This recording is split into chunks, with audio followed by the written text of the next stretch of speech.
విరమించుకోవాలని, pending bonus, pending వేతనం చెల్లించాలని, కార్మికుల సమస్యలు పరిష్కరించాలని, బలవంత రిటైర్మెంట్ ఆపాలని కోరుతూ ఈరోజు రణస్థలం మండలం తహసీల్దార్ కార్యాలయం వద్ద సిఐటి ఆధ్వర్యంలో కార్మికులు పెద్ద ఎత్తున ధర్నా చేపట్టడం జరిగింది.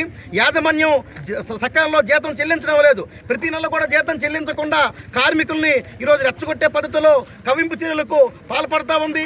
మరోవైపు గత 5 సంవత్సరాలుగా వేతనొప్పందం చేయలేదు. 30 సంవత్సరాల పేరుతో కార్మికుల్ని ఈరోజు అర్ధాంతరంగా కార్మికుల్ని తీసివేస్తుంది, రోడ్డు పెడుతుంది. దీంతో ఇప్పుడు సుమారు 20 మంది కార్మికులను తీసివేశారు. దీంతో ఇదే జీవనంలో ఉన్నటువంటి కార్మిక కుటుంబాలు తీవ్ర ఆర్థిక ఇబ్బందులు పడుతూ వాళ్ళ పిల్లల ఫీజులు చెల్లించుకోలేక, వాళ్ళ కుటుంబాలు పోషించుకోలేక తీవ్ర ఇబ్బందులు పడుతున్నారు. ఇది సరైనది కాదు. మరోవైపు ఈ మార్చి 1వ తేదీ నుంచి 200 మంది కార్మికుల్ని అక్రమంగా లే ఆఫ్ చేస్తామని చెప్పి ఈరోజు ప్రభుత్వానికి పర్మిషన్ కోసం నోటీసు పెట్టింది.